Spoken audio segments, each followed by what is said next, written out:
getting this run is for merchandise purposes. I'll agree. It gives another shot of some sales for different items, such as that mask.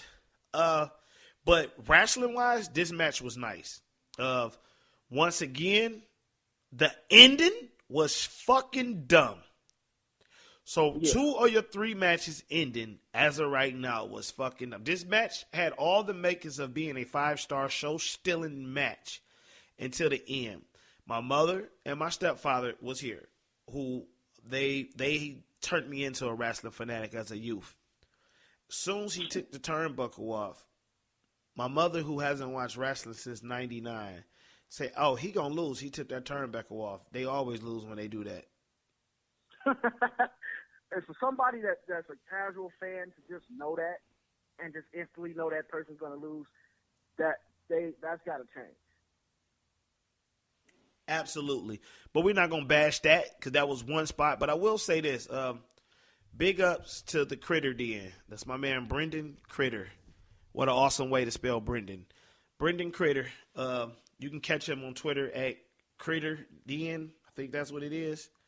But I get it right for you in 1 second, everybody. But Brendan, I was texting him as I was on the line with Loveless and also watching it. And he was excited about this match, and he had made a statement of he needs to be more like the Rey Mysterio, like 97 or something. Like they need to watch him tape. I think we should hold the plug on him just yet. I enjoyed the match with him. I enjoyed the spots. He has a lot of talent.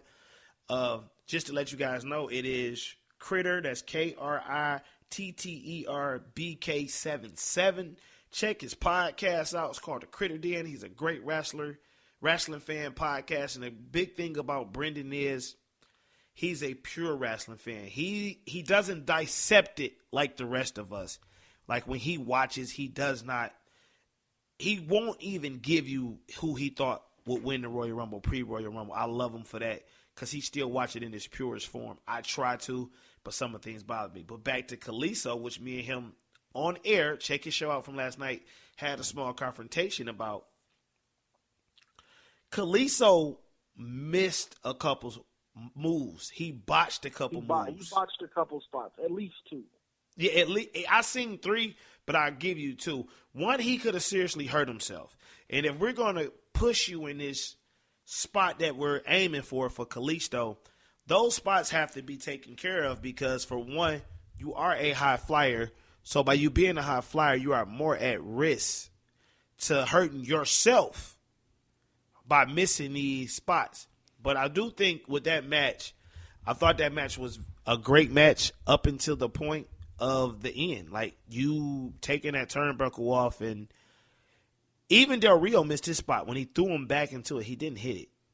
But it was still a great match. I mean, that Salito del Sol is a move I created on WWE 2009. That's like a creative finishing move. That Salito del Sol is beautiful. It was part of the OMG moment of the year.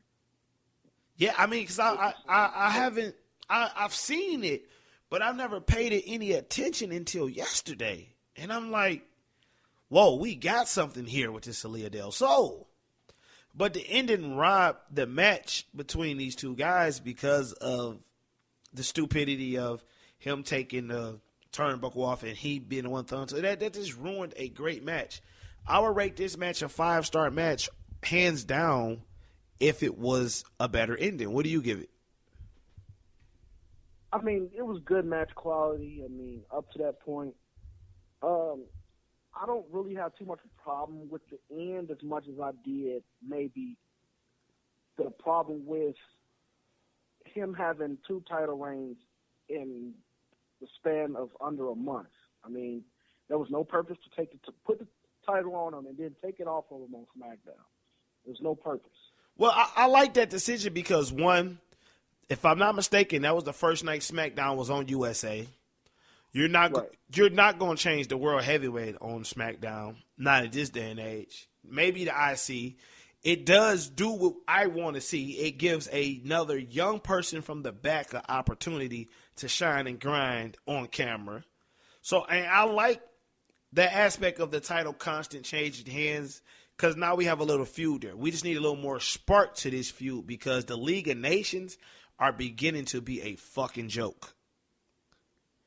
They've been a joke since they announced Sheamus as the leader of that group. Well, self-proclaimed leader of the group. That's how I put it. But I think if I had to give that match a solid rating, I would give it probably I'd say a 3.5. Let's focus on the League of Nations real quick. I think Sheamus could be a official leader of that group if Sheamus gets the right tools and they give him the right story to back. Because I seen something in the League of Nations during the Rumble. I'm not going to spoil nothing yet because we're getting to the Rumble. But when I seen them come together and do what the destruction they did and unleash Rusev, which you can say a la Batista from, what was the group? No. You've got to put Sheamus in a position where you take him seriously again.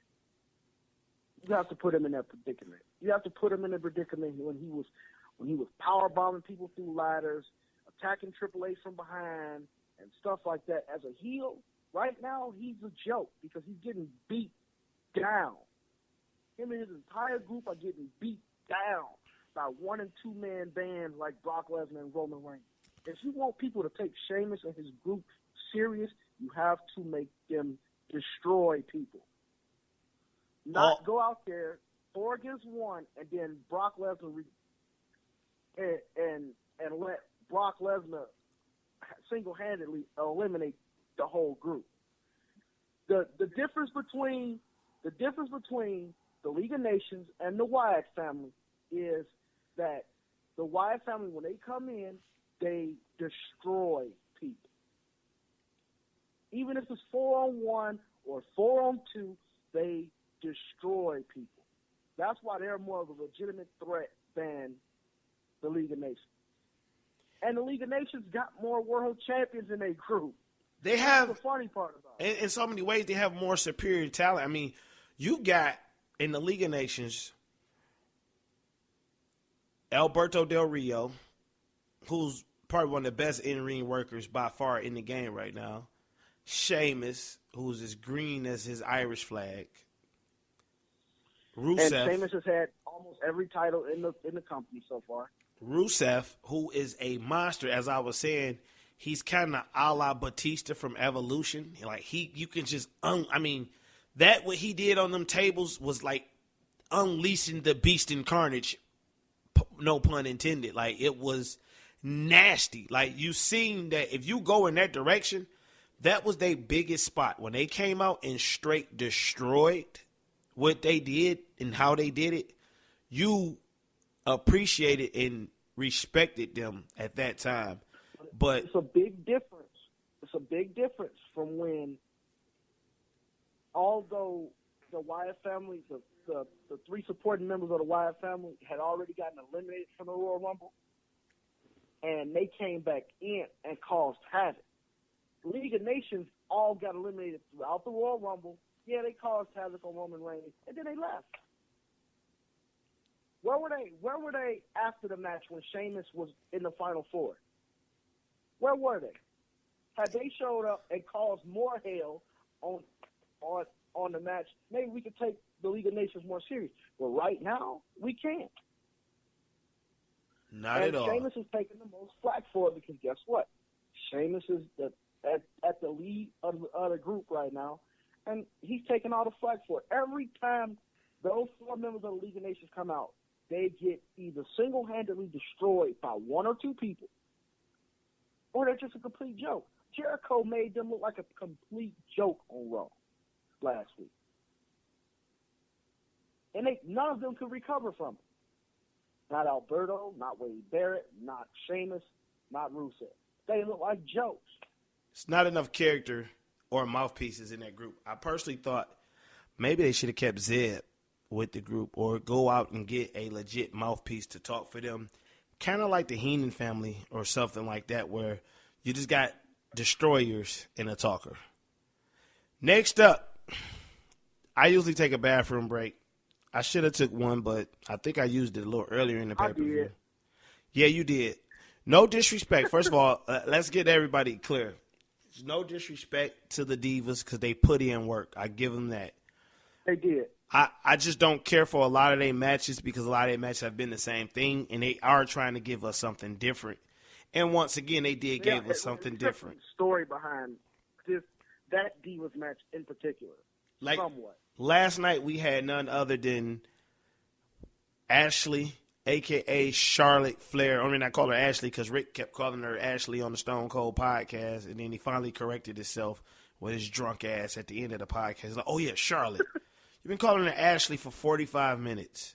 I know her name now. I'm Googling her ass right now. I know her.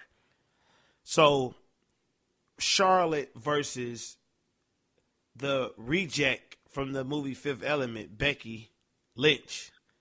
Is it just me, or how do you feel about this steampunk thing she's going with? Like, she comes out in a steampunk attire all the time. Like, well, give me some music or something from that. I don't know her personally. Maybe I need to watch some of the things on the network. Like, is she a steampunk enthusiast? I don't know.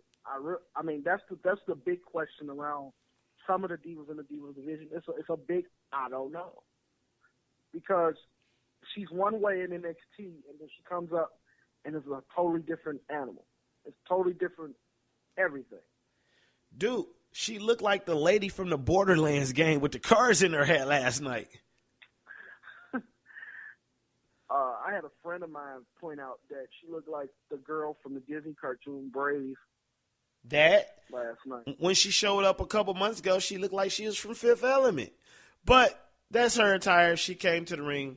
They put on a solid match. I mean, started off very stale, but business picked up. And when it picked up, it got interesting late, but it was good when it got interesting.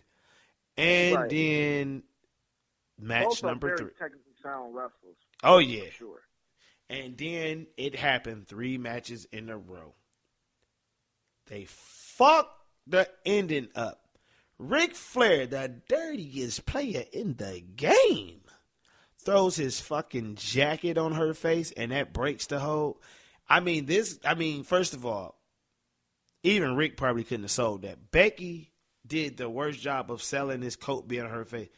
She did everything which way to get that jacket off her face to break that move. And I'm like, I just was sitting there like, mouth wide open. Huh? How does this match end this way? You shitted on us. I think it's better. I think it'll happen down the road, but I think it's better for Charlotte now to be without Rick at this point in time in her career, because I think she's gotten what she needed out of Rick, and it didn't really need Rick to be involved. The personal story with her brother passing and all that gave her enough heat, period. Gave her enough steam. Now it seems like she's piggybacking off her father. And I'm sorry, go ahead, brother. And Rick is eating it up more than she is. And that's my point. What ultimately will put Charlotte over, she has to turn on her father. Get her father out the way. No, get him out the way, period. And that's my point. But at the end of the match, that now you guys call it marking out, we call it getting hype, whatever you call it. But when that boss dropped, I knew who it was. As soon as that music dropped, I went fucking nuts. I had just said, man, Sasha should be in this spot. And when the boss came out, I never made it, whatever the song that is. Oh, my God, Sasha Banks. Oh, she came to the ring, and I kept saying to myself, like, they're not going to let this end without her putting pause on this girl. Like, she's going to have to put pause on her. Like, I like how she kicked Becky Lynch to the curb, like, yeah, your time is up. I really like, see, Sasha gets it. Sasha kicked her out and said, my spotlight. Dude, them 3 words is volumes. Like, as a fan, when I heard her say it through the TV,